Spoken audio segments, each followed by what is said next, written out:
باب اذا لم يكن الاسلام على الحقيقة وكان على الاستسلام او الخوف من القتل لقوله تعالى قالت الاعراب آمنا قل لم تؤمنوا ولكن قولوا اسلمنا فاذا كان على الحقيقة فهو على قوله جل ذكره ان الدين عند الله الاسلام الآیہ۔ باب ہے جب حقیقی طور پر اسلام مراد نہ ہو بلکہ قتل ہونے کے خوف سے اسلام کا دعویٰ کیا ہو، جیسا کہ اللہ تعالیٰ کا ارشاد ہے، اعرابیوں نے کہا کہ ہم ایمان لے آئے، فرما دو کہ تم ایمان نہیں لائے بلکہ یوں کہو کہ ہم مسلمان ہو گئے۔ بسم اللہ الرحمن الرحیم۔ یہ باب ہے اس بارے میں اذا لم یکن الاسلام علی الحقیقت، جب اسلام حقیقی اعتبار سے نہ ہو، وکانا علی الاستسلام، اور وہ ہو محض ظاہری سر جھکانے کی حد تک، اویل خوف من القتل، یا قتل سے بچنے کی غرض سے، لقولہ تعالیٰ، اللہ تعالیٰ کے اس فرمان کی دلیل سے، قالت الاعراب آمنا، دیہاتیوں نے کہا کہ ہم ایمان لائے، قل، اے محبوب آپ فرما دو، لم تؤمنو، تم ایمان نہیں لائے، ولیکن قولو اسلمنا، بلکہ کہو کہ ہم نے صرف گردنیں جھکائی ہیں۔ اسلام جو اصطلاحی طور پر ہوتا ہے تو اسلام اور ایمان میں کوئی فرق نہیں۔ یہاں اسلام کا لفظ لغوی معنی میں استعمال ہوا ہے، محض گردن جھکا دینا اور مان لینا، تو اصطلاح اور لغت میں فرق ہوتا ہے۔ یہ اہل علم حسب موقع قرائن سے بات سمجھ جاتے ہیں اور سمجھا بھی دیتے ہیں۔ دیکھیے اس کے اندر قرینہ کیا ہے، باب کے آغاز میں کیا ہے، اذا لم یکن الاسلام علی الحقیقت، یہ علی الحقیقت کا لفظ جو ہے نا، یہ اس پر قرینہ ہے کہ یہاں پر اصطلاحی معنی مراد نہیں ہے، اسلام اپنی حقیقت کے اعتبار سے اور ہے اور صرف اسلام اور ہے، تو لفظ اسلام ہی استعمال ہوگا ظاہری انقیاد پر بھی، اور لفظ اسلام ہی استعمال ہوگا جب یہ حقیقی لباس میں آئے گا تب بھی، لفظ دونوں کے لیے ایک ہی ہے۔ اب فرق آ گیا کہ ایمان اور اسلام اصطلاحی ایک ہیں، اور اسلام اور محض گردن جھکا دینا اور مجبوراً اور حالات سے مجبور ہو کر یا خوف میں مسلمانوں کے ساتھ ہو جانا، یہ اور چیز ہے۔ اب یہ ایک باریک سا فرق ہے جو اس عنوان کے اندر ہی آپ کو نظر آ جائے گا، اب مزید نظر آئے گا۔ وکانا علی الاستسلام، محض استسلام کے طور پر ہو۔ اب پتہ چل گیا کہ یہاں اسلام کا لفظ کس معنی میں استعمال ہوا ہے، استسلام کے معنی میں۔ یہ دو قرینے ہو گئے، اویل خوف ہے یا خوف من القتل، قتل سے، اور آگے اللہ تعالیٰ کا فرمان اس کی دلیل ہے کہ دیہاتیوں نے کہا کہ ہم ایمان لائے، تو اللہ نے فرمایا کہ ان سے کہو کہ آپ لوگوں نے صرف گردن جھکائی ہے، خوف اور حالات کے پیش نظر جھک گئے ہو، ورنہ تمہارے دلوں کے اندر ایمان راسخ نہیں ہوا۔ اچھا، اس سے آگے چلیے، فَإِذَا كَانَ عَلَى الْحَقِيقَةِ، اور جب اسلام حقیقت کے طور پر ہوتا ہے، یہاں پھر وہی لفظ دہرایا گیا تاکہ اچھی طرح واضح ہو جائے کہ حقیقی اسلام اسلام ہی ہوتا ہے، اسلام منافقت نہیں ہوتی۔ تو یہاں حقیقت کی نفی کی گئی ہے ان لوگوں سے جو دیہاتی تھے۔ فَهُوَ عَلَىٰ قَوْلِهِ جَلَّ ذِكْرُهُ، تو یہ اللہ تعالیٰ جل ذکرہ کے قول کے اوپر ہے۔ اوپر ہونے کا مطلب کیا ہے، علی مقتضا قولہ، اللہ تعالیٰ کے اس فرمان کے تقاضے کے عین مطابق، یعنی اس کا جو اقتضا ہے نا، جو اس کا نتیجہ ہونا چاہیے، جو اس کا تقاضا ہونا چاہیے۔ اب دیکھیں یہ علی مقتضا قولہ، علی قولہ کے اوپر بین السطور لکھا ہوا ہے اور الٹا لکھا ہوا ہے، ایسا ہے، تو اس میں یہی لکھا ہوا ہے، وہ اللہ تعالیٰ کے اس مقتضا کے عین مطابق ہوگا۔ وہ کیا ہے، ان الدین عند اللہ الاسلام، دین اللہ کے ہاں کیا ہے، اسلام ہی ہے۔ اب یہاں کیا بولا، اسلام، یہ نہیں فرمایا کہ ان الدین عند اللہ الایمان، اسلام بہرحال اسلام ہے، اور اسلام اگر اندر داخل نہ ہوا تو وہ منافقت، وہ ایک الگ چیز ہے، یا ایمان میں اگر وہ مکمل منافقت نہ بھی ہو تو اسلام میں کمزوری ہے، یا اسلام کے اندر داخل ہونے کے کئی مراتب اور کئی صورتیں ہیں، وہ صورتیں اور وہ مراتب سورۃ توبہ پڑھنے سے اچھی طرح واضح ہوتے ہیں کہ نفاق کی کئی قسمیں ہوا کرتی تھی، لیکن ایمان اور اسلام دونوں ایک دوسرے کے جگہ پر استعمال ہوتے رہتے ہیں۔ اور اس حدیث اور اس ترجمۃ الباب کے اندر آپ بار بار دیکھ لیں کہ حقیقی اسلام پر بھی اسلام کا ہی لفظ بولا جا رہا ہے، اور لفظ حقیقت بول کر بتایا جا رہا ہے کہ یہ جو بول رہے ہیں یہ حقیقی اسلام نہیں ہے۔ تو یہ تو ہم اب بھی کہتے رہتے ہیں، یہ نام نہاد مسلمان ہے، یہ نام نہاد مومن ہے۔ تو جہاں نام نہاد کا لفظ کسی مسلمان کے لیے استعمال ہوتا ہے، وہاں نام نہاد کا لفظ مومن کے لیے بھی استعمال ہو جاتا ہے۔ اب وہ جس آیت کا مقتضا ہوتا ہے حقیقی اسلام، وہ آیت کیا ہے، فرمایا ان الدین عند اللہ الاسلام، بے شک دین اللہ کے ہاں کوئی ہے تو وہ اسلام ہی ہے۔ تو یہاں پھر لفظ اسلام قرآن سے دکھا کر، اور امام بخاری نے اس موقع پر اس کو کوٹ کر کے یہاں بیان کر کے صاف واضح کر دیا کہ اصطلاحی اسلام اور ایمان میں کوئی فرق نہیں ہے، اور یہ جو کہا جا رہا ہے اس کے ساتھ حقیقت کے لفظ کو لگا کر اور حقیقت کی نفی کر کے پھر بتایا جا رہا ہے کہ اعرابیوں کے اندر یہ کمزوری پائی گئی تھی۔ یہی وجہ ہے کہ جب نبی کریم صلی اللہ علیہ وآلہ وسلم نے پردہ فرمایا تو سیدنا صدیق اکبر رضی اللہ تعالیٰ عنہ نے جن مرتدین کا مقابلہ کیا ان میں سب سے آگے وہ دیہاتی ہی تھے جو صحیح طریقے سے ایمان نہیں لائے ہوئے تھے، اور نبی کریم صلی اللہ علیہ وسلم کے پردہ فرمانے کے بعد وہ مرتد ہو گئے تھے۔ وہ بھی آپ دیکھ سکتے ہیں بخاری مسلم مسلم ہے وہ آرابی تھے، اور یہاں بھی آپ دیکھ سکتے ہیں کہ آرابیوں کی بات ہو رہی ہے، اور یہ واقعی مرتد ہو بھی گئے تھے، اور یہ مدینہ کے اندرون والے ان پر یہ فٹ کرنا وصال کے موقع پر، پہلے اندر بھی نفاق تھا لیکن مکہ کے اندر تو نفاق بالکل بھی نہیں تھا۔ یہ بات اچھی طرح ذہن نشین رہے، مکہ میں منافقت کا وجود نہیں تھا، بلکہ جتنی آیتیں اور صورتیں منافقوں کے بارے میں نازل ہوئی ہیں، سورۃ بقرہ کے پہلے رکوع ہو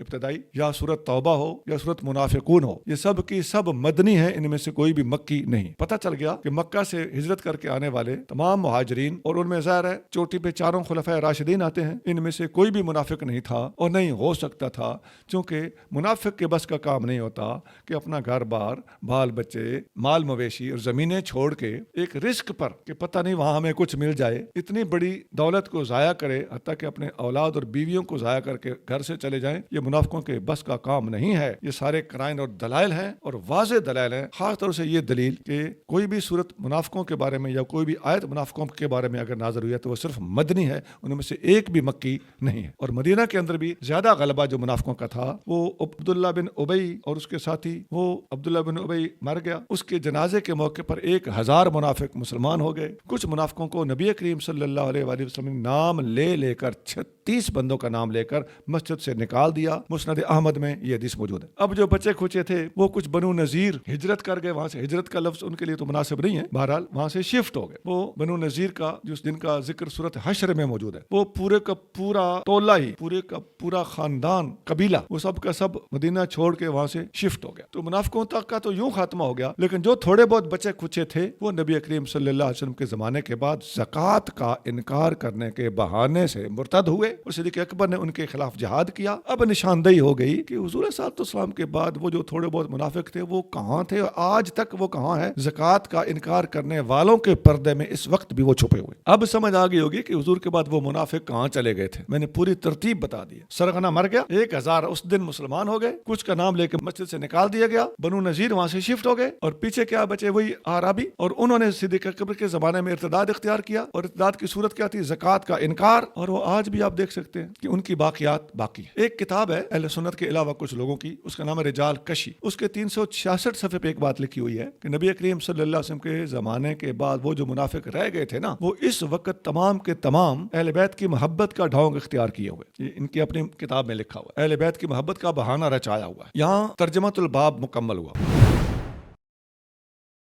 حدثنا ابو الیمانی قال اخبرنا شعیب عن الزہری قال اخبرنی عامر بن سعد بن ابی وقاص عن سعد رضی اللہ عنہ ان رسول اللہ صلی اللہ علیہ وسلم اعطى رہتا وسعد جالس فترك رسول اللہ صلی اللہ علیہ وسلم رجلا هو اعجبهم الی فقلت یا رسول اللہ ما لك عن فلان فواللہ انی لأراه مؤمنا فقال او مسلما فسكت قليلا ثم غلبني ما اعلم منه فعدت لمقالتي فقلت ما لك عن فلان فوالله انی لأراه مؤمنا فقال او مسلما فسكت قليلا ثم غلبني ما اعلم منه فعدت لمقالتي وعاد رسول الله صلى الله عليه وسلم ثم قال يا سعد اني لأعطي الرجل وغيره احب الي منه خشية ان يكبه الله في النار ورواه یونس وصالح ومعمر وابن اخی الزہری عن الزہری۔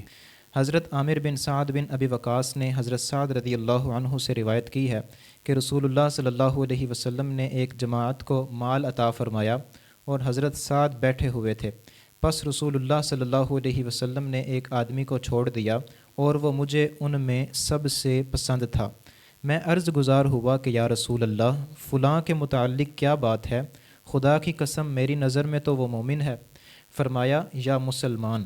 تھوڑی دیر تو میں خاموش رہا، پھر جو میں اس کے متعلق جانتا تھا اس نے مجھ پر غلبہ کیا، لہٰذا اپنی بات کو دہراتے ہوئے عرض گزار ہوا کہ فلاں کے متعلق کیا بات ہے، جب کہ خدا کی قسم میری نظر میں وہ مومن ہے۔ فرمایا یا مسلمان۔ بس میں تھوڑی دیر تک خاموش رہا، پھر جو میں اس کے متعلق جانتا تھا اس نے مجھ پر غلبہ کیا تو میں نے اپنی بات دہرائی اور رسول اللہ صلی اللہ علیہ وسلم کا بھی وہی ارشاد ہوا۔ پھر فرمایا اے سعد، میں ایک آدمی کو مال دیتا ہوں جب کہ دوسرا مجھے اس سے پیارا ہوتا ہے، اس خدشے سے کہ مبادن اسے اللہ تعالی جہنم میں پھینک دے۔ اور اسے روایت کیا یونس اور صالح اور معمر اور زہری کے بھتیجے نے زہری سے۔ اب حدیث آتی ہے پوری سند کے ساتھ، نبی کریم رؤوف رحیم صلی اللہ علیہ وآلہ وسلم کے صحابی حضرت سعد رضی اللہ تعالیٰ عنہ فرماتے ہیں کہ نبی کریم صلی اللہ علیہ وآلہ وسلم نے کچھ مال عطا فرمایا ایک گروہ کو، تو حضرت سعد فرماتے ہیں کہ میں پاس بیٹھا ہوا تھا، رسول اللہ صلی اللہ علیہ وآلہ وسلم نے ان میں سے ایک آدمی کو چھوڑ دیا، اسے کچھ نہیں دیا، باقیوں کو دے دیا۔ وَأَعْجَبُهُمْ إِلَيَّ، وہ ان میں میرے نزدیک سب سے زیادہ اچھا تھا، مجھے زیادہ پسند تھا۔ فقلت، میں نے عرض کیا یا رسول اللہ ما لک عن فلان، آپ کا کیا معاملہ ہے اس بندے کے بارے میں کہ آپ نے اس کو نہیں دیا؟ فواللہ انی لأراه مؤمنا، اللہ کی قسم مجھے تو یہ سمجھ میں آ رہا ہے، نظر آ رہا ہے، دکھایا جا رہا ہے کہ یہ مومن ہے۔ فقال او مسلمن، نبی پاک صلی اللہ علیہ وسلم نے فرمایا بلکہ مسلم، یہ او بمانا یا بھی ہو سکتا ہے، او بمانا بل بھی ہو سکتا ہے۔ اچھا، فسکت تو قلیلا، میں تھوڑی دیر خاموش رہا، ثم غلبنی ما اعلم منہ، پھر جو میں اس بندے کے بارے میں جانتا تھا اس بات نے مجھے پریشر دیا، میرے اوپر غالب آئی، تو میں نے عرض کیا فعدت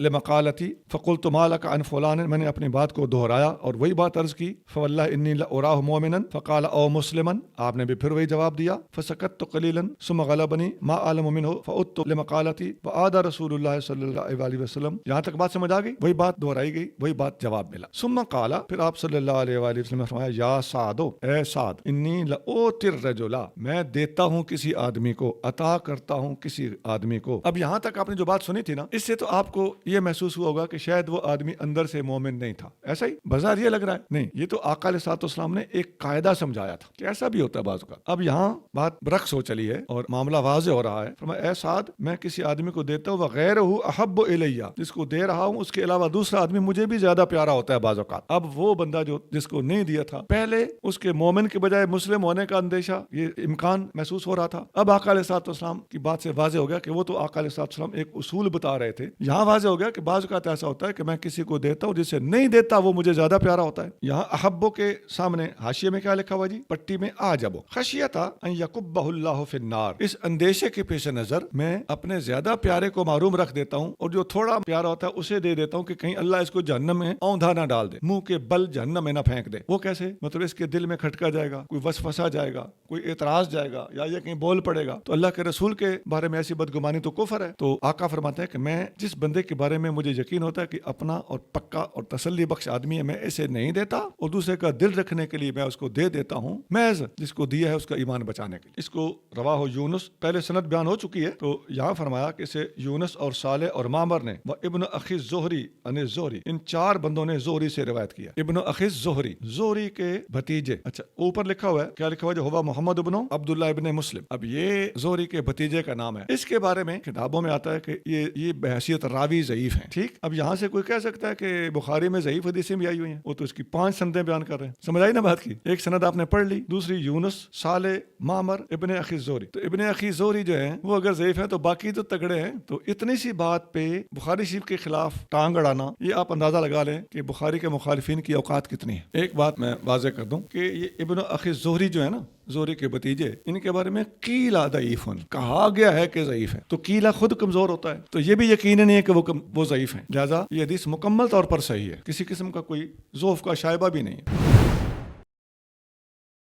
باب افشاء السلام من الاسلام وقال عمار ثلاث من جمعهن فقد جمع الایمان الانصاف من نفسك وبذل السلام للعالم والانفاق من الاقتتار۔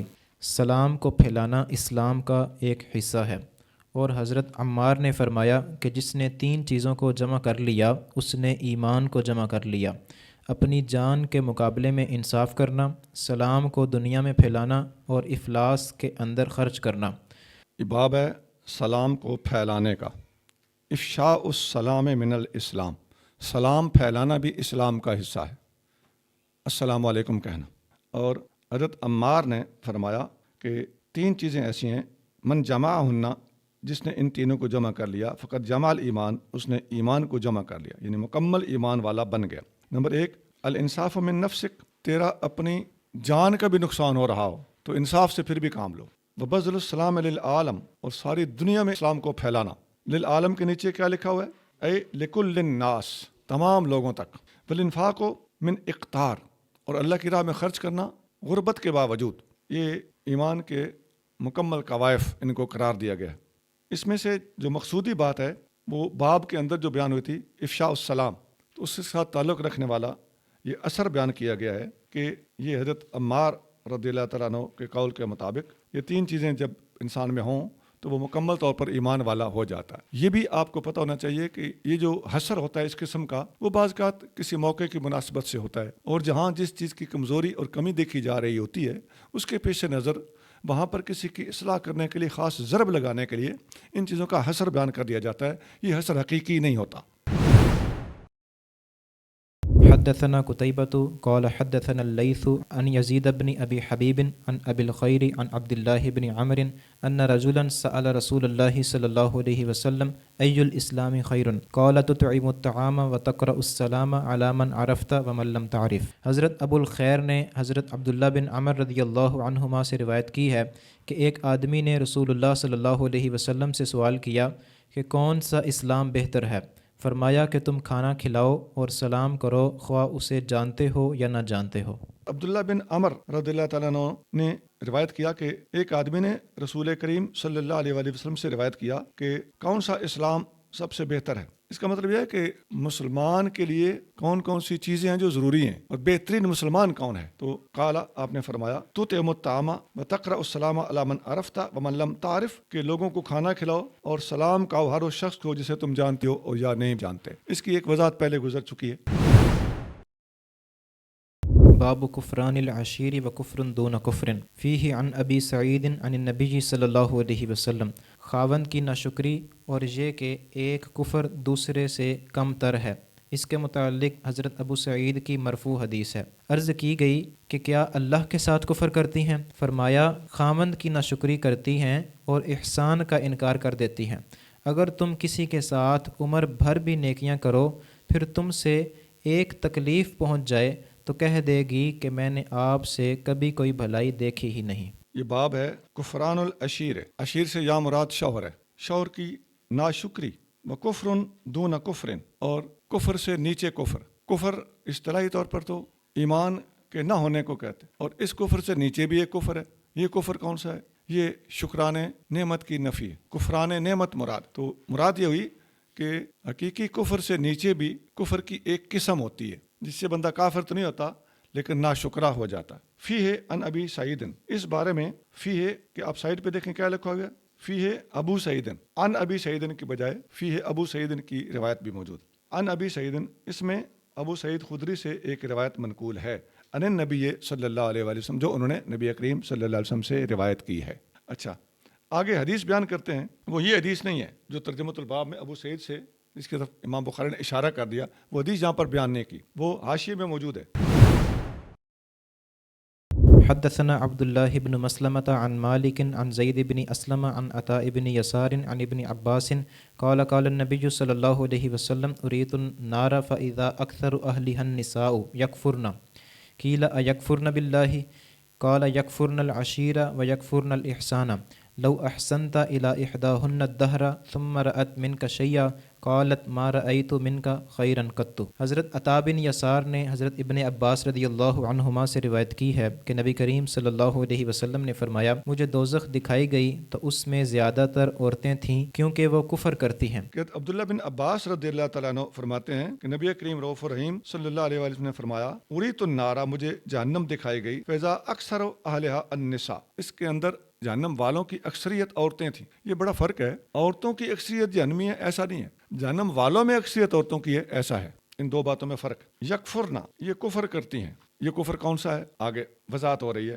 جیسا کہ ترجمۃ الباب میں بھی اس کی وضاحت ہو چکی ہے، جہاں مرفوعاً اس کی وضاحت آ جائے گی۔ قیلا، عرض کیا گیا، یکفرنا باللہ، یا رسول اللہ کہ کیا یہ اللہ کا کفر کرتی ہیں؟ قال یکفرنا العشیرہ، اب نے کہا کہ اپنے زوج کی ناشکری کرتی ہیں، شوہر کا کفر کرتی ہیں۔ تو شوہر کا کفر تو انسان کو کافر نہیں بناتا، تو یہاں مراد کیا ہوگا؟ ناشکری۔ وَيَكْفُرْنَ الْإِحْسَانَ، اور احسان کی ناشکری کرتی ہیں۔ لَوْ أَحْسَنْتَ إِلَىٰ إِحْدَاهُنَّ الدَّهْرَ، اگر تم ان میں سے کسی ایک کے ساتھ پورا زمانہ بھی احسان کرتے رہو، ثُمَّ رَأَتْ مِنْكَ شَيْئًا، پھر کوئی بات تمہارے اندر کمزور دیکھی اگر اس نے، یا کسی بات سے اختلاف کیا، تو قالت، فوراً کہنے لگی، مَا رَأَيْتُ مِنْكَ خَيْرًا قَطُّ، میں نے تم سے کبھی کوئی بھلائی نہیں دیکھی، ساری زندگی کی محنت پہ پانی پھیر دے گی۔ تو یہ عنوان کیا تھا؟ ایک کفر وہ بھی ہوتا ہے جو کفر سے نیچے نیچے ہوتا ہے، تو اس کی وضاحت ہو گئی، اور کتاب الایمان کے اندر اس حدیث کو لانے کی وجہ یہی ہے۔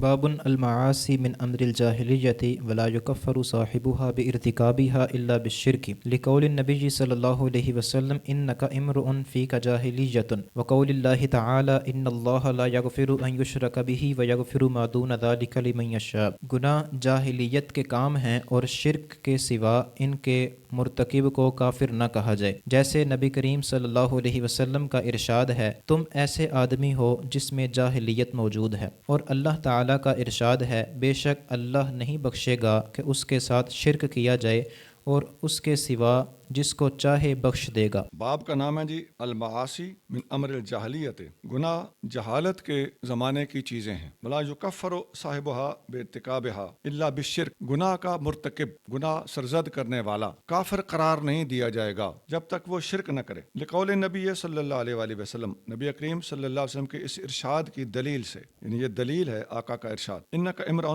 فیک جاہلیت، تو ایسا آدمی ہے کہ تیرے اندر جہالت کی ایک چیز پائی جاتی ہے۔ یہ حضور علیہ السلام کی حدیث ہے جس میں یہاں اشارہ کر دیا گیا ہے اور سند کے بغیر یہ جملہ بول دیا گیا ہے۔ یہ حدیث آپ کو آگے ایک حدیث چھوڑ کے پڑھنے کو مل جائے گی۔ وقول اللہ تعالیٰ، اور اللہ تعالیٰ کا یہ فرمان اس کی دلیل ہے، ان اللہ لا یغفر ان یشرک بہ، بے شک اللہ تعالیٰ معاف نہیں کرتا کہ اس کے ساتھ شرک کیا جائے، ویغفر ما دون ذلک، اور اس کے علاوہ معاف کر دیتا ہے، لمن یشاء، جسے چاہے۔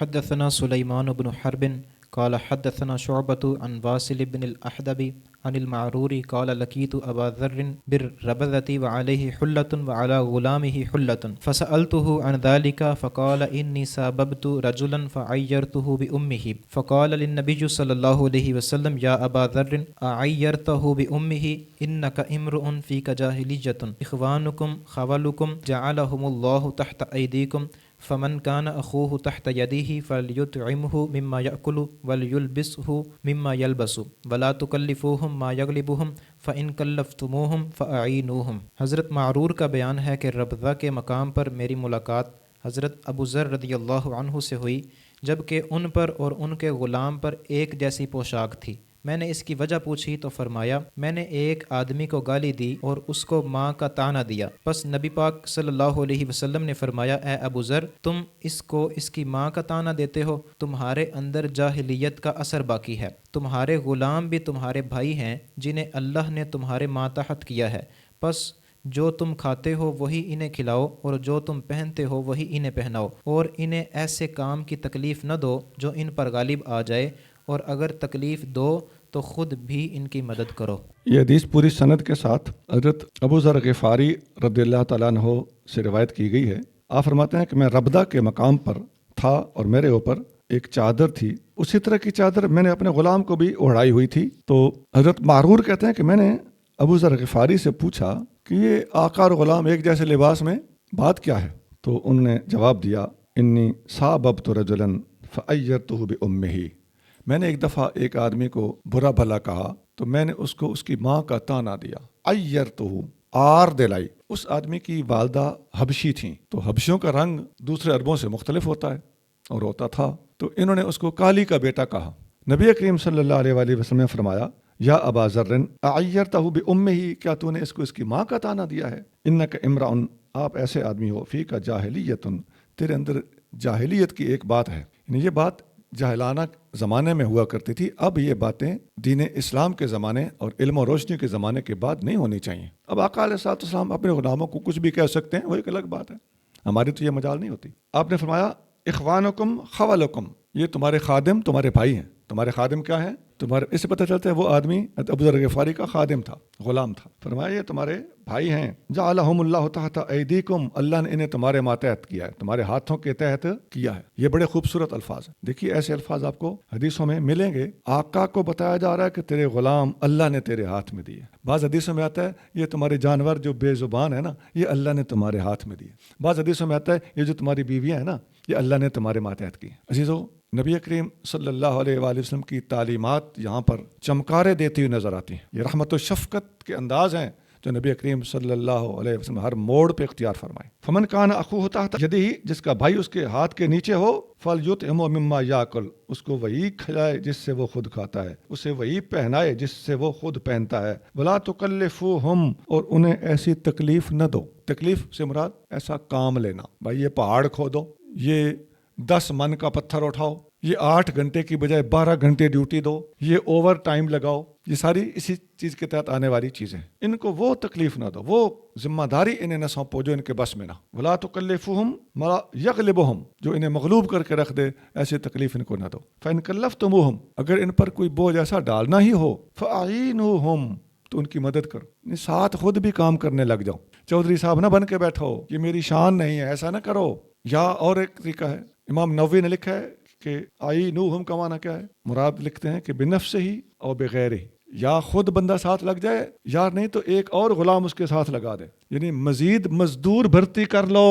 اربوں بچانے والوں، جس کے پاس ہزاروں بھی نہیں ہے اس کا حیا کرو۔ عام طور پر امیر ترین لوگ، یہ ملوں فیکٹریوں کے مالک لوگ، یہ جب کہتے ہیں کہ ہمیں گھاٹا پڑ گیا ہے تو ان کے گھاٹے کی تعریف میں بتا دیتا ہوں۔ حقیقتاً یہ کتابوں میں بھی لکھی ہوئی، ان کے گھاٹے کی، نقصان کی تعریف یہ ہوتی ہے کہ پچھلے سال مجھے 1 کھرب روپیہ بچا تھا، اس دفعہ 75 ارب بچا ہے، کھرب پورا نہیں ہوا، تو اس کا نام ہے گھاٹا۔ تو یار تم اپنے گھر کا دال روٹی یا چلو اچھا چرگا مرغی کھا لو، اچھا بستر بنا لو، اچھی رہائش، اچھا لباس پہن لو، اس میں کوئی حرج نہیں ہے، لیکن اگر ضروری کھانے پینے یا ضروری بچت کے علاوہ تم سارے کا سارا بھی اللہ کی راہ میں خرچ کر دو گے تو اصل بچت تو تمہاری وہ ہے جو تمہاری آخرت کے لیے اللہ کے پاس پہنچ چکی ہے۔ یہ کھڑکی کھولنا بڑا مشکل ہوتا ہے اور اس طرف توجہ دینا بڑے دل گردے کا کام ہوتا ہے۔ نفس ہزاروں بہانے لے کے سامنے آ جائے گا اور آپ کو اللہ کی راہ میں خرچ نہیں کرنے دے گا۔ ان کی مدد کرو کا مطلب ہے یا خود ساتھ لگ پڑو یا اور ساتھی اس کے ساتھ کام پہ لگا دو، ان کو بھی تنخواہ دے دینا۔ تھوڑے بندوں سے زیادہ کام لے لے کر ان کو پریشان اور رسوا کرنا اور ان کا خون پسینہ ایک کرا دینا، اور وہ بیچارہ چھوٹے چھوٹے بچے ہونے کی وجہ سے تمہارے ہاتھوں پریشان ہو رہا ہو اور تمہیں انکار بھی نہ کرتا ہو کہ کہیں یہ مجھے نکال نہ دے، اور کر بھی نہ سکتا ہو کہ اس کی ہمت ساتھ نہیں دیتی، تو ایسے بندے کے آنسو تو دور کی بات ہے، خدا کی قسم ایسے بندے کی آہیں بھی تمہارا بیڑا غرق کر کے رکھ دے گی۔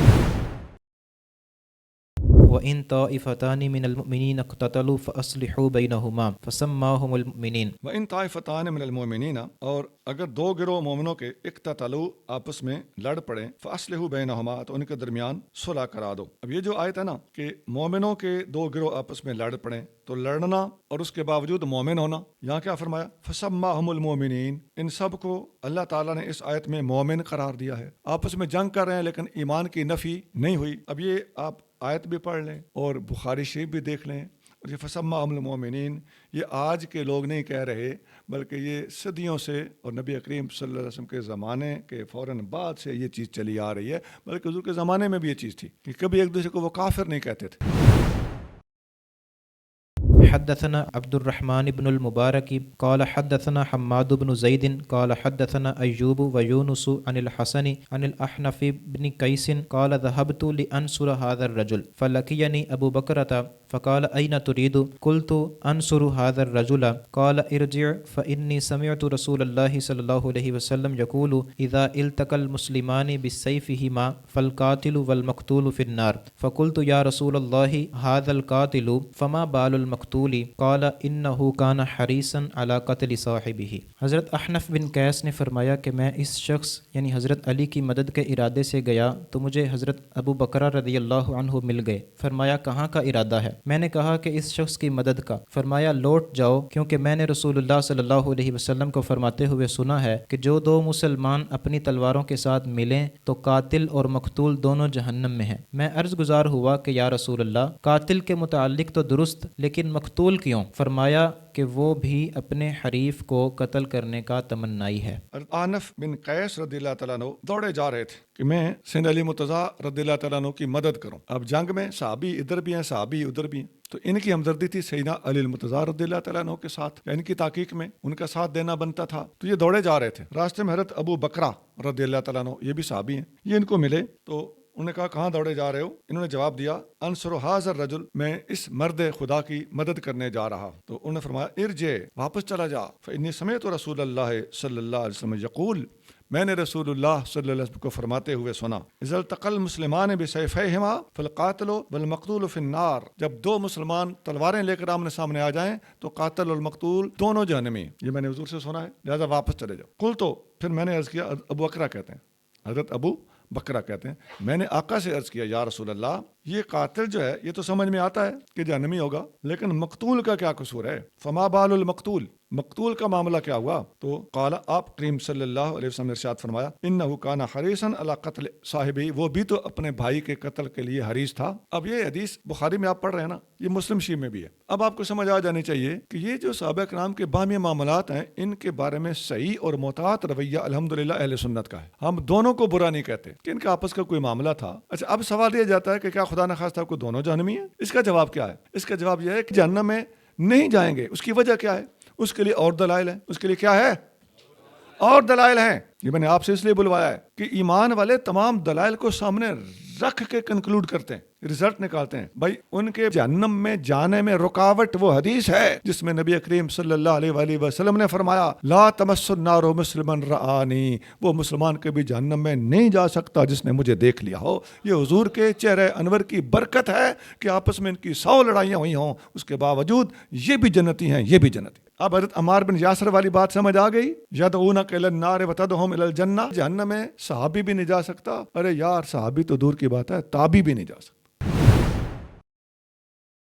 باب ظلم دون ظلم۔ حدثنا ابو الولید قال حدثنا شعبة التحویل قال وحدثني بشر قال حدثنا محمد عن شعبة عن سليمان عن ابراہیم عن علقمة عن عبد الله لما نزلت الذين آمنوا ولم يلبسوا ایمانهم بظلم قال اصحاب رسول الله صلی اللہ علیہ وسلم اینا لم يظلم فانزل الله عز وجل ان الشرك لظلم عظیم۔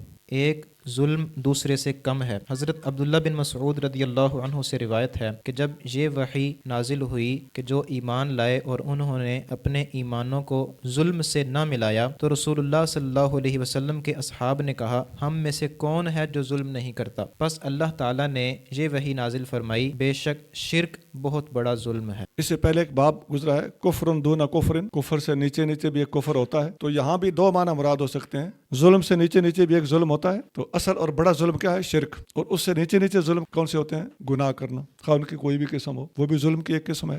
یا دونا کا معنی علاوہ بھی ہو سکتا ہے، غیر کے معنی میں بھی دون کا لفظ استعمال ہوتا ہے۔ بہرحال کفر کی بھی دو قسمیں ہیں اور ظلم کی بھی دو قسمیں ہیں۔ اب حدیث میں آتا ہے، اور یہ حدیث تحویل کے ساتھ دو سندوں کے ساتھ مذکور ہے۔ حضرت عبداللہ بن مسعود رضی اللہ تعالیٰ عنہ روایت کرتے ہیں، ان عبد اللہ ہے۔ عام طور پر جب صرف عبداللہ آئے تو عبداللہ بن مسعود مراد ہوتے ہیں۔ کون مراد ہوتے ہیں؟ کیونکہ عبداللہ 4 صحابی ہیں، عبداللہ بن مسعود، عبداللہ بن عباس، عبداللہ بن عمر، عبداللہ بن عمر بن عاص۔ یہ 4 عبداللہ ہیں، ان کو عبادلہ بھی کہا جاتا ہے، اور ان میں سب سے افضل عبداللہ بن مسعود ہے۔ اور مطلق عبداللہ آئے تو اس وقت عبداللہ بن مسعود مراد ہوتے ہیں۔ یہاں عبداللہ مطلق بیان ہوئے ہیں، ان کے والد گرامی کا یہاں نام ذکر نہیں کیا گیا۔ تو اوپر لکھا ہوا آپ دیکھ سکتے ہیں، ابن مسعود۔ لما نازلت، وہ فرماتے ہیں کہ جب نازل ہوئی یہ آیت، الذین آمنوا ولم یلبسوا ایمانہم بظلم، جو لوگ ایمان لائے اور اپنے ایمان کو ظلم کے ساتھ مکس اپ نہیں کیا، آلودہ نہیں کیا، قال اصحاب رسول اللہ صلی اللہ علیہ وسلم۔ تو اس آیت کے نزول پر رسول اللہ صلی اللہ علیہ وآلہ وسلم کے صحابہ کرام نے عرض کیا، اینا لم یظلم، ہم میں سے کون ہے جس نے ظلم نہیں کیا؟ اب وہ ظلم کا معنی دوسرا سمجھ رہے تھے۔ تو فانزل اللہ عز وجل، اس وقت اللہ عز وجل نے یہ آیت نازل کی، ان الشرک لظلم عظیم، شرک سب سے بڑا ظلم ہے، ظلم عظیم ہے۔ تو لم یلبسوا ایمانہم بظلم میں ظلم سے مراد کیا ہے؟ شرک۔ باقی جو آپ لوگ ظلم کرتے ہو، توبہ کا دروازہ کھلا ہے۔ یہاں ہم جو بات کر رہے ہیں، فرمایا وہ ظلم جو ہے وہ شرک والا ظلم ہے۔ باب علامة المنافق۔ حدثنا سليمان أبو الربيع قال حدثنا إسماعيل بن جعفر قال حدثنا نافع بن مالك بن أبي عامر أبو سهيل عن أبيه عن أبي هريرة عن النبي صلى الله عليه وسلم قال آية المنافق 3: إذا حدث كذب وإذا وعد أخلف وإذا اؤتمن خان۔ حدثنا قبيصة بن عقبة قال حدثنا سفيان عن الأعمش عن عبد الله بن مرة عن مسروق عن عبد الله بن عمرو أن النبي صلى الله عليه وسلم قال 4 من كن فيه كان منافقا خالصا ومن كانت فيه خصلة منهن كانت فيه خصلة من النفاق حتى يدعها إذا اؤتمن خان وإذا حدث كذب وإذا عاهد غدر وإذا خاصم فجر۔ تابعہ شعبۃ عن الأعمش۔ منافق کی علامات۔ حضرت نافع بن مالک بن ابو عامر ابو سہیل کہ والد ماجد نے حضرت ابو ہریرہ رضی اللہ عنہ سے روایت کی ہے کہ نبی کریم صلی اللہ علیہ وسلم نے فرمایا منافق کی 3 نشانیاں ہیں، بات کرے تو جھوٹ بولے گا، وعدہ کرے تو وعدہ خلافی کرے گا، امانت اس کے پاس رکھی جائے تو خیانت کرے گا۔ حضرت مسروق نے حضرت عبداللہ بن عمر رضی اللہ عنہ سے روایت کی ہے کہ نبی صلی اللہ علیہ وسلم نے فرمایا 4 باتیں جس میں ہوں وہ خالص منافق ہے، اور جس کے اندر ان میں سے کوئی ایک ہو تو اس میں نفاق کا ایک حصہ ہے، یہاں تک کہ اسے چھوڑ دے۔ جب امانت سپرد کی جائے تو خیانت کرے، جب بات کرے تو جھوٹ بولے، جب وعدہ کرے تو خلاف ورزی کرے، اور جب جھگڑا کرے تو بیہودہ بکے۔ متابعت کی ہے اس کی شعبہ نے اعمش سے۔ باب کا نام آپ نے پڑھ لیا، علامت المنافق، آسان ہے۔ اس کے تحت 2 حدیثیں، حدیثوں کا ترجمہ بھی آپ نے سنا، کوئی بات مشکل نہیں ہے۔ فرق کیا ہے؟ پہلی حدیث میں منافق کی 3 نشانیاں اور دوسری میں 4 نشانیاں بیان ہوئی ہیں۔ تو جب زیادہ عدد بیان ہو تو زیادہ عدد والی حدیث کے تحت تھوڑے عدد والی حدیث کو رکھ کر حتمی قول زیادہ عدد والا مان لیا جاتا ہے۔ اس کی اور قرآن و سنت میں کئی مثالیں دستیاب ہیں۔ اس سے پہلے آپ پڑھ چکے ہیں کہ نبی کریم صلی اللہ علیہ وسلم کی محبت ایمان ہے، انصار کی محبت ایمان ہے، یہ عنوان تھے، اس کے تحت حدیثیں بھی تھیں۔ تو یہ ایمان کی نشانیاں اور منافقت کی نشانیاں جو ہیں وہ ایک پورا مضمون اور ایک ترتیب ہے۔ اب یہاں جو آپ پڑھ رہے ہیں منافقت کی علامتیں آپ پڑھ رہے ہیں۔ منافقت کی کئی قسمیں ہیں اور تھیں۔ نبی کریم صلی اللہ علیہ وآلہ وسلم سے بغض رکھنے والے، اوپر سے کلمہ پڑھنے والے، یہ سب سے خطرناک اولین اصلی حقیقی قرآنی منافق ہے۔ ٹھیک، اس کے بعد ابو بکر و عمر رضی اللہ تعالیٰ عنہ سے بغض رکھنے والا منافق ہے۔ حدیث میں آتا ہے کہ امام احمد بن حنبل نے روایت کیا فضائل الصحابہ میں کہ حب ابی بکر و عمر ایمان و بغضہما کفر، ابو بکر و عمر کی محبت ایمان ہے اور ان کا بغض کفر ہے۔ اسی طرح حضرت عثمان غنی رضی اللہ تعالیٰ عنہ سے بغض رکھنے والے کا حضور صلی اللہ علیہ وسلم نے جنازہ نہیں پڑھایا تھا، ترمذی۔ اسی طرح حضرت علی المرتضیٰ رضی اللہ تعالیٰ عنہ کے بارے میں نبی کریم صلی اللہ علیہ وآلہ وسلم نے فرمایا کہ علی کی محبت ایمان کی نشانی ہے اور علی کا بغض منافقت کی نشانی ہے۔ اسی طرح بعض حدیثوں میں 4 صحابہ کرام کا ذکر ہے، ان 4 ابو بکر، عمر، عثمان، علی، ان 4 کی محبت منافق کے دل میں جمع نہیں ہو سکتی۔ یہ بڑی واضح حدیث ہے، محبت جمع ہونا یہ ایمان ہے۔ ان میں سے ایک کی محبت ہے دوسرے کی نہیں ہے، تو اس پر نبی کریم صلی اللہ علیہ وسلم نے تنبیہ فرمائی کہ اس ایمان کا کوئی فائدہ نہیں ہوگا، وہ منافق ہی رہے گا۔ جب حب ابو بکر ہے، حب علی نہیں ہے تو وہ منافق ہے۔ حب علی کے 1000 نعرے لگاتا رہے، حب ابو بکر عمر نہیں ہے تو وہ بھی منافق ہے۔ جب 4 کی محبت جمع ہوگی تو تب ایمان ثابت ہوگا، اور مومن کے دل میں ان 4 کا بغض نہیں ہو سکتا، ان کی محبت منافق کے دل میں جمع نہیں ہو سکتی۔ یہ امام احمد بن حنبل نے فضائل صحابہ میں حدیث نقل کی۔ اسی طرح ہر صحابی کے بارے میں بھی حدیث موجود ہے۔ جامع ترمذی میں حدیث ہے کہ اللہ فی اصحابی، میرے صحابہ کے بارے میں اللہ کا خوف رکھنا، لا تتخذوهم غرضا من بعدی، میرے بعد ان کو تنقید کا نشانہ نہ بنانا، فمن احبهم فبحبی احبهم ومن ابغضهم فببغضی ابغضهم، جس نے ان سے محبت کی اس کے دل میں میری محبت تھی، اور جس نے ان سے بغض رکھا اس کے دل میں میرا بغض تھا۔ اب یہ صحیح صورتحال آپ کے سامنے آ گئی، کچھ احادیث اس کے علاوہ بھی ہیں، لیکن یہ ایک ترتیب ہے جو اس وقت مفہوم اور بات کو سمجھانے کے لیے کافی ہے۔ اب ایک منافق ہے عملی، وہ یہ 4 چیزیں جس میں ہوں گی وہ منافق عملی ہوگا۔ اس کے علاوہ بھی اس موضوع پر کافی ساری ترتیب کے ساتھ دلائل، آیات اور احادیث موجود ہیں، لیکن فی الحال اتنا کافی۔ آگے چلیے۔ باب قیام لیلۃ القدر من الایمان۔ حدثنا ابو الیمانی قال اخبرنا شعیب قال حدثنا ابو الزناد عن الاعرج عن ابی ہریرۃ قال قال رسول اللہ صلی اللہ علیہ وسلم من یقم لیلۃ القدر ایمانا واحتسابا غفر له ما تقدم من ذنبہ۔ شب قدر کا قیام ایمان کا ایک حصہ ہے۔ حضرت اعرج نے حضرت ابو ہریرہ رضی اللہ عنہ سے روایت کی ہے کہ رسول اللہ صلی اللہ علیہ وسلم نے فرمایا، جو شب قدر کے اندر ایمان کی حالت میں ثواب کی نیت سے قیام کرے اس کے سابقہ گناہ بخش دیے جاتے ہیں۔ لیلۃ القدر ایمان ہے، یعنی ایمان کی نشانی ہے۔ لیلۃ القدر میں قیام کرنا ایمان کی نشانی ہے۔ آگے حدیث آسان ہے، اس میں کوئی لفظ مشکل نہیں ہے۔ آگے چلیے۔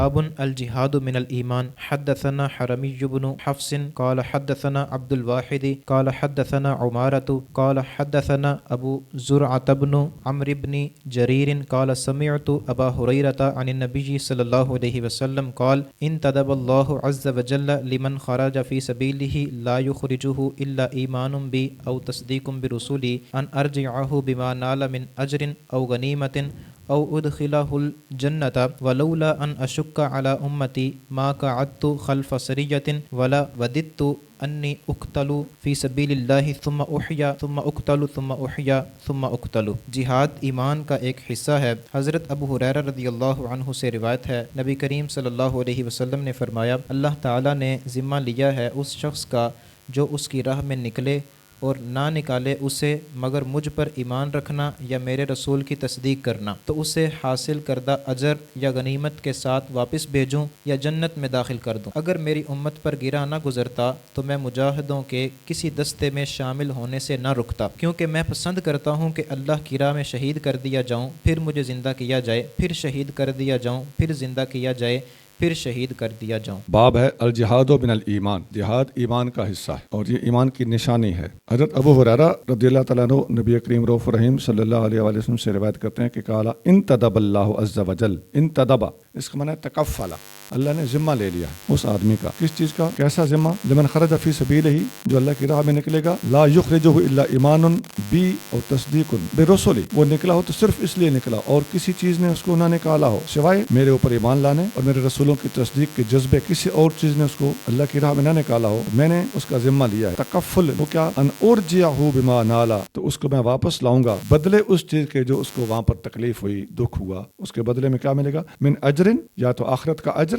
او غنیمت، یا مال غنیمت، یعنی شہید ہو گیا تو اجر پائے گا، اور اگر زندہ واپس آ گیا تو غنیمت پائے گا. او ادخلہ الجنت، یا اسے جنت میں داخل کروں گا اگر وہ شہید ہو گیا تو. من اجرن اجر، او غنیمت یا غنیمت، او ادخلہ الجنت یا اسے جنت میں داخل کروں گا. تو یہ اجر سے مراد ثواب ہے، شہید ہو تب بھی نہ ہو تب بھی، اور واپس آ جائے کامیاب ہو کر تو پھر مال غنیمت بھی ساتھ ہے، یا اگر شہادت پا جائے تو تیسری اس صورت ہے کہ اس صورت میں اللہ تعالیٰ اسے جنت میں داخل کرے گا. اب اگلی بات شروع ہوتی ہے. آقا کریم صلی اللہ علیہ وسلم اپنے بارے میں ارشاد فرماتے ہیں، ولولا ان اشق علی امتی، اگر ایسا نہ ہوتا کہ میری امت پر گراں گزرے گا، یعنی صحابہ کرام نبی کریم صلی اللہ علیہ وآلہ وسلم کو تکلیف میں نہیں دیکھتے تھے، برداشت نہیں کرتے تھے، تکلیف دینا پسند نہیں کرتے تھے، آگے آگے ہو کے خود نبی کریم صلی اللہ علیہ وسلم کی جگہ پر دفاع کرنا پسند کرتے تھے، اور ہر مشکل، ہر آنے والے تیر اور نیزے اور تلوار کا وار اپنے اوپر سہنا پسند کرتے تھے. تو فرمایا میری امت کے لیے یہ دشوار نہ ہو. ما قعدت خلف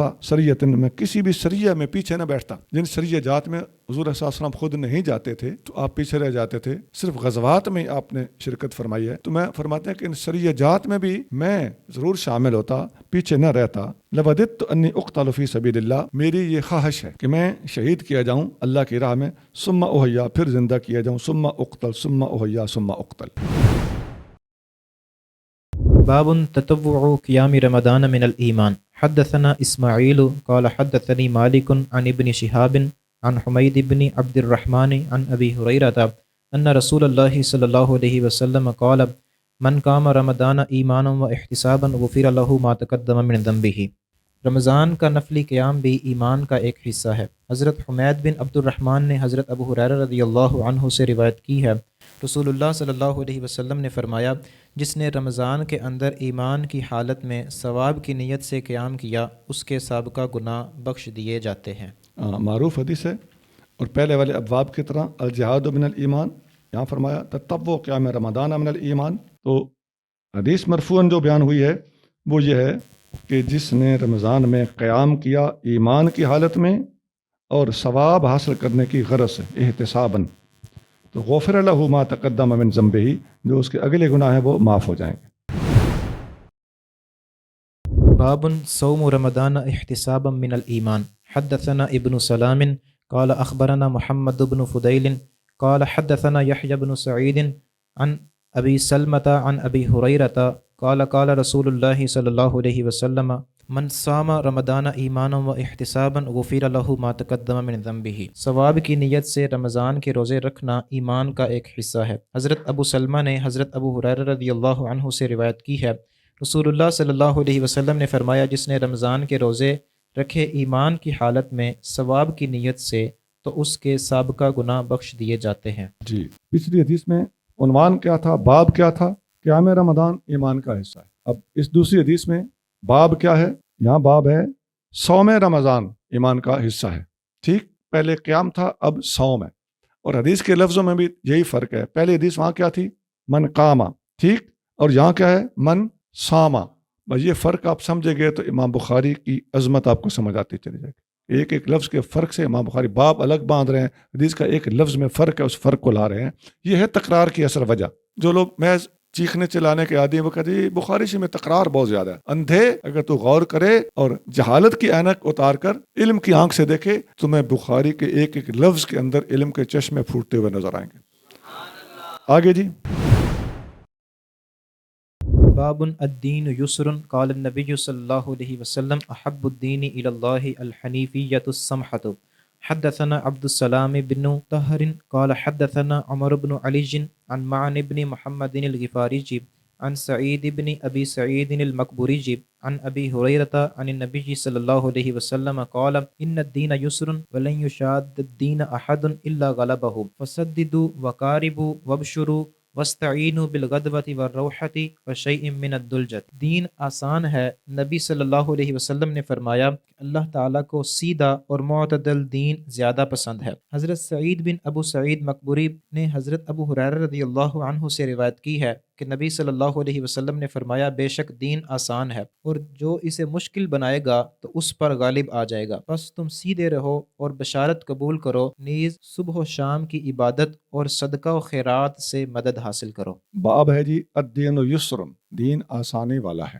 یسر سے مراد ذو یسرن ہے۔ آپ نیچے بیان السطور دیکھ سکتے ہیں۔ اور نبی کریم صلی اللہ علیہ وآلہ وسلم نے فرمایا، یہاں سند کے بغیر لا رہے ہیں اس لیے کہ یہ ترجمۃ الباب میں وارد کی جا رہی ہے، تعلیقاً ہے۔ احب الدین الی اللہ الحنیفیۃ السمحۃ، اللہ کو سب سے زیادہ وہ دین پسند ہے جو سیدھا ہو اور آسان ہو۔ یہ حدیث الگ لفظوں کے ساتھ مسند احمد میں بھی موجود ہے، بعثت بالحنیفیۃ السمحۃ، مجھے آسان اور سیدھا سیدھا دین دے کر بھیجا گیا۔ اچھا، اب اس میں جو حدیث لائے ہیں وہ حضرت سعید بن ابی سعید مقبوری، یہ تابعی ہیں، اور سعید بن ابی سعید مقبوری، یہ مقبوری ان کو کیوں کہا گیا ہے؟ یہ نبی کریم صلی اللہ علیہ وآلہ وسلم کے روضہ انور پر مجاور کی طرح جا کے بیٹھ رہے تھے۔ پتہ چل رہا ہے کہ یہ مزارات کے اوپر جا کر نیک نیتی کے ساتھ حصول فیض کے لیے اور اللہ کی طرف رغبت رکھنے کے لیے بیٹھ جانا یہ اللہ والوں کا طریقہ رہا ہے۔ ہاں، وہاں پر جو آج کل خرافات ہو رہی ہیں اللہ تعالیٰ ان سے پناہ عطا فرمائے۔ یہ میں خرافات سے میری مراد یہ پاکستان اور ہندوستان کے مزارات کی طرف میں اشارہ کر رہا ہوں، مزارات کے اوپر جو کچھ ہو رہا ہے ان خرافات سے اللہ تعالیٰ ہمیں پناہ عطا فرمائے۔ حضرت ابو ہریرہ رضی اللہ تعالیٰ عنہ روایت کرتے ہیں کہ نبی کریم صلی اللہ علیہ وآلہ وسلم نے فرمایا دین آسانی والا ہے اور ولن یشاد الدین، کوئی بھی بندہ دین کے بارے میں شدت اختیار کرے گا، احد، کوئی ایک بندہ بھی، الا غلبہ، تو دین اس پر غالب آ جائے گا۔ فسددوا وقاربوا، بس سیدھے رہو اور اللہ کا قرب اختیار کرو، وبشروا، اور خوشخبریاں دو، لوگوں کو خوش رکھو، واستعینوا بالغدوۃ، اور مدد حاصل کرو غدوہ کے ساتھ، والروحۃ، دونوں اللہ کی راہ میں نکلنے کے طریقے ہیں۔ دیکھیں نیچے غدوہ کے نیچے کیا لکھا ہے؟ سیر اول النہار، صبح سویرے نکلنا، والروحۃ اس کے اوپر کیا لکھا ہوا جی؟ آخر النہار، صبح کو اور شام کو نکلنا، اس کے ذریعے سے اللہ سے مدد مانگو، وشیء من الدلجۃ، رات کے کسی حصے میں عبادت کرنا۔ یہ تین ٹائم ہے، صبح کا، شام کا اور دجلا، رات کا آخری حصہ، اس وقت میں عبادتیں کر کر کے اللہ تعالیٰ جل شانہ سے مدد طلب کرو۔ اب یہ ٹائم ہے عبادتوں کے اور قیام کے، سجود کے، اوراد و وظائف کے، ذکر فکر۔ صبح شام کا لفظ قرآن میں بار بار آتا، پورے ابواب بخاری مسلم میں موجود ہیں جن میں صبح اور شام اللہ کا ذکر کرنے کے تذکرے، ان کے اندر آنے والی حدیثیں کثرت سے موجود ہیں۔ اس حدیث میں یہ تین چیزیں ارشاد فرما دی گئیں۔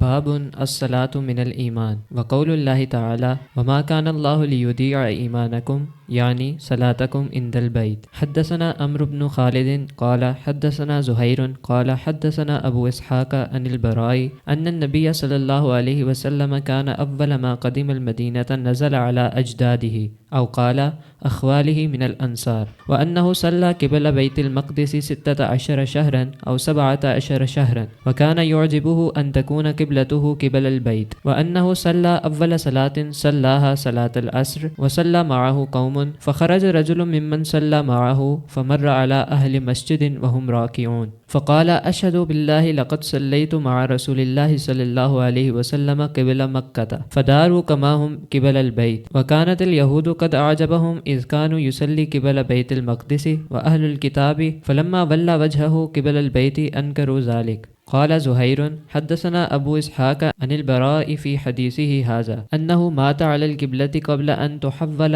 رجال وقتلوا فلم ندر ما نقول فيهم فأنزل الله تعالى وما كان الله ليضيع ایمانکم. حضرت برا سے مروی ہے کہ نبی کریم صلی اللہ علیہ وآلہ وسلم سب سے پہلے جب مدینہ طیبہ میں تشریف لائے تو آپ اپنے ننہال کے پاس رہے جو انصار میں سے تھے. آپ صلی اللہ علیہ وآلہ وسلم 16 ماہ یا 17 ماہ بیت المقدس کی طرف منہ کر کے نماز پڑھتے رہے جبکہ آپ یہ پسند کرتے تھے کہ آپ کا قبلہ بیت اللہ ہو جائے. پہلی نماز جو آپ نے کعبہ کی طرف منہ کر کے پڑھی وہ عصر کی نماز تھی اور آپ کی معیت میں اور لوگ بھی تھے. آپ صلی اللہ علیہ وآلہ وسلم کے ساتھ نماز پڑھنے والوں میں سے ایک شخص نکلا اور ایک مسجد والوں کے پاس سے گزرا. وہ رکوع کی حالت میں تھے. اس شخص نے کہا میں اللہ کے نام کے ساتھ گواہی دیتا ہوں کہ میں نے رسول اللہ صلی اللہ علیہ وآلہ وسلم کے ساتھ اب بھی مکہ کی طرف منہ کر کے نماز پڑھی ہے. وہ لوگ اس شخص کی بات سن کر بیت اللہ کی سمت گھوم گئے. جب آپ صلی اللہ علیہ وآلہ وسلم بیت المقدس کی سمت منہ کر کے نماز پڑھتے تھے تو یہود اور نصارہ خوش تھے. پھر جب آپ نے اپنا رخ انور بیت اللہ کی طرف پھیرا تو انہوں نے تان اور اعتراض کیا.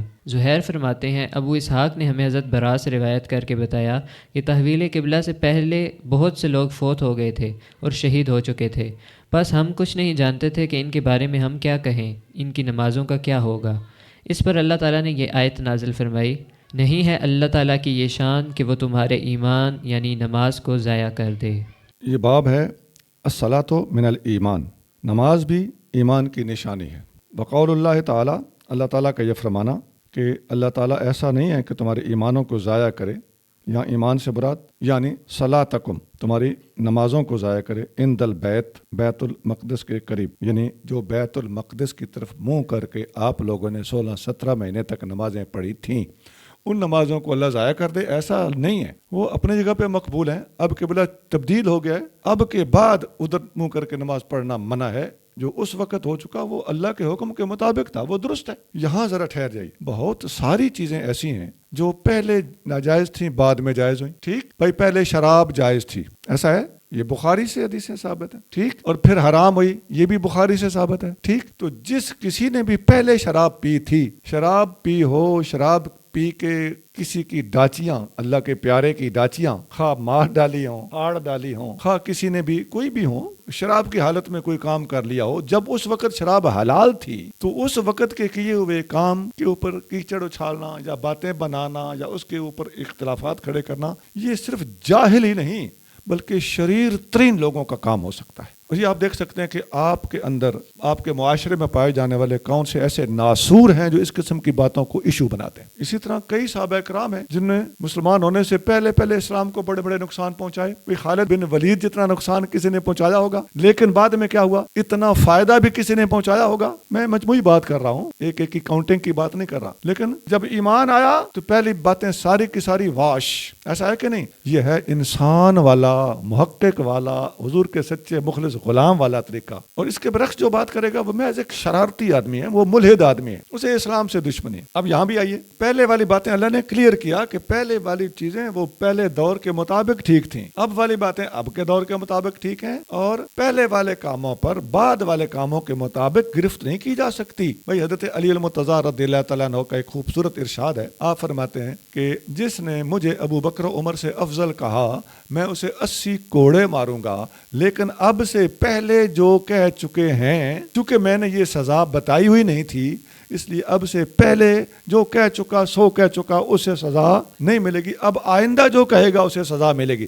اب ماضی اور مستقبل کا فرق سمجھ آ گیا. اب حدیث پڑھیے جی. حدیث شریف میں آتا ہے کہ حضرت برا بن عازب رضی اللہ تعالیٰ عنہ روایت کرتے ہیں کہ نبی کریم صلی اللہ علیہ وآلہ وسلم جب مدینہ منورہ میں پہنچے تو اول کے 16 یا 17 مہینے آپ صلی اللہ علیہ وسلم اترے کا مطلب ہے کہ مہمان بنے. نزلہ مہمان بننے کے معنی میں استعمال ہوتا ہے. پڑھا نا الا تنزل بنا فتصیب خیرا, وما مہمان بننا مراد ہے. تو آپ الا اجداد ہی, یہاں اجداد عربی زبان میں جد اور جدہ, دادا اور نانی کو بھی کہتے ہیں. ٹھیک, تو نیچے کیا لکھا ہوا غور سے دیکھیں, من جہت الام, من جہت وہ اجداد کس جہت سے تھے, والدہ ماجدہ کی طرف, ننیال مراد ہے. اچھا, او قالا اخوالی یا کہا کہ حضور صلی اللہ علیہ وسلم کے ماموں کے پاس آپ مہمان بنے، من الانصار جو انصاری تھے، وانہ صلی قبل بیت المقدس 16 شہرن، اور آپ صلی اللہ علیہ وآلہ وسلم نے 16 مہینے اور 17 شہرن یا 17 مہینے بیت المقدس کی طرف یا بیت المقدس کی طرف چہرہ مبارک کر کے نماز پڑھی۔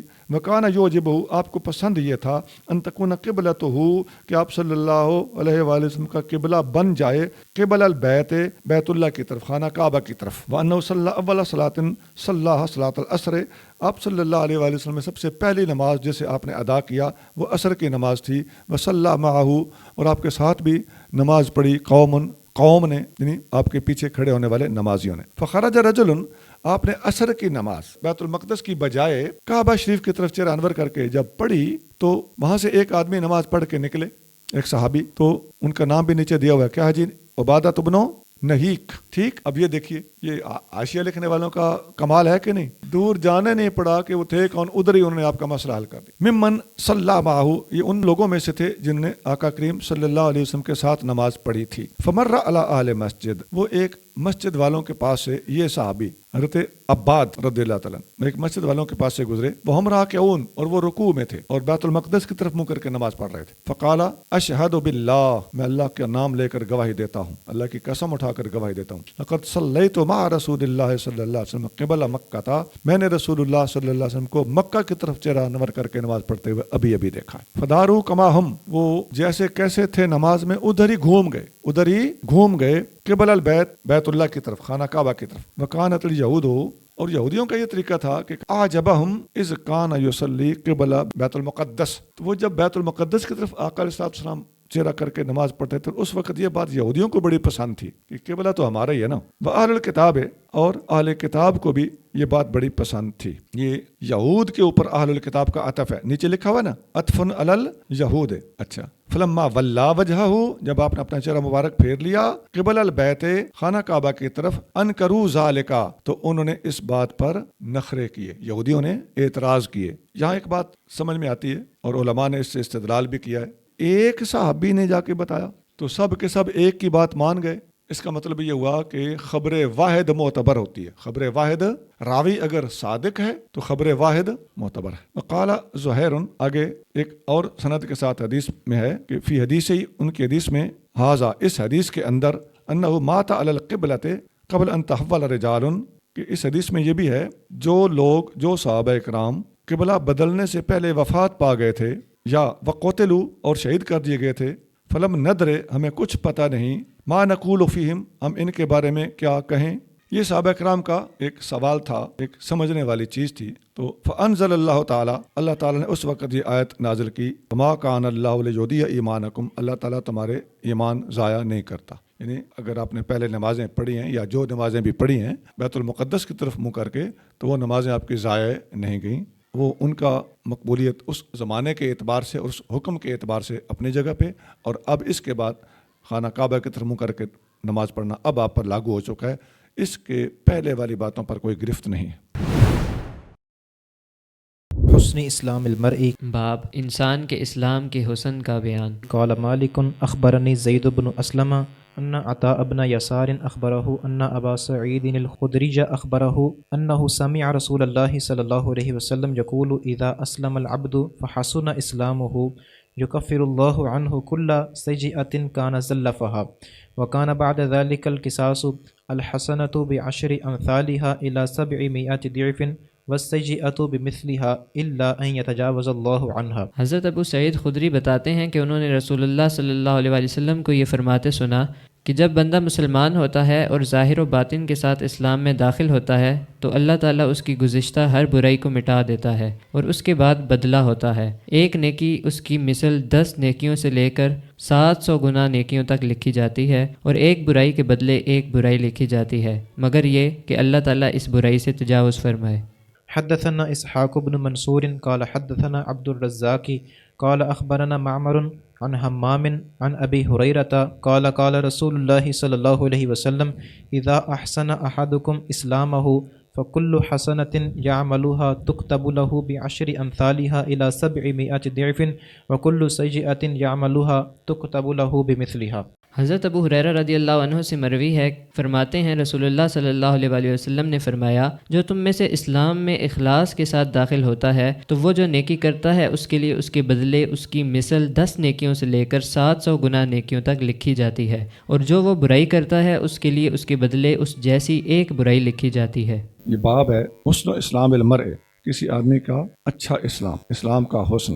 قال مالک، آگے پوری سند کے ساتھ ابو سعید خدری رضی اللہ تعالیٰ عنہ سے یہ حدیث مروی ہے کہ انہوں نے رسول اللہ صلی اللہ علیہ وآلہ وسلم کو فرماتے ہوئے سنا، آپ نے فرمایا کہ جب آدمی اذا اسلم العبد، جب آدمی اسلام قبول کرتا ہے، فحسن اسلامہ، اور اس کا اسلام حسین ہو جاتا ہے، اچھا ہو جاتا ہے، جو کفر اللہ عنہ کل سیئۃ، اللہ تعالیٰ اس کی تمام خطائیں معاف کر دیتا ہے۔ جب بندہ مسلمان ہوتا ہے، اس کا اسلام درست ہو جاتا ہے، اللہ تعالیٰ اس کے سارے گناہ معاف کر دیتا ہے۔ کان زلفہا، جو اس نے آگے بھیجے ہوتے ہیں، کان زلفہا کے نیچے دیکھیں ای قدمہا، آسان ہے نا جی، اور زلفہا کے سائڈ پہ دیکھیں کہ حاشیے میں ازلفہا، بات ایک ہی ہے، یہ قرات کا فرق ہے۔ وکان بعد ذالک قصاص، اور اس کے بعد وہ چیز قصاص بن جاتی ہے۔ قصاص کا مطلب ہوتا ہے پیچھے پیچھے چلنا اور اگلی خطاؤں کو مٹا دینا۔ القصاص کے بعد آپ کے پاس کامہ ہے، کامہ ہونا چاہیے، یہ بار والی میں کامہ ہے، پاکستان کی چھپیوں میں کامہ نہیں ہے، تو یہ کامہ آ جائے تو بالکل حدیث کے الفاظ آسان ہو جائیں گے۔ اچھا، الحسنۃ بعشر امثالہا،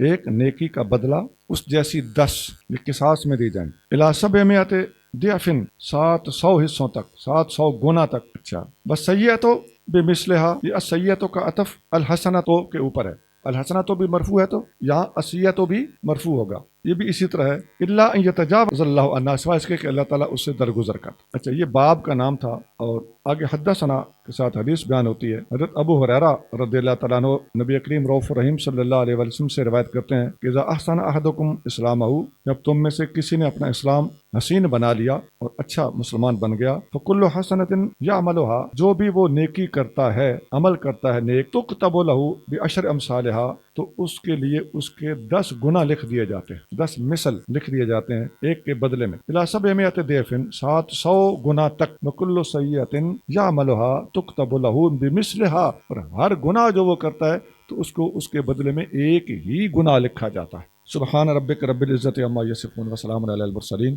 والحمد للہ رب العالمین۔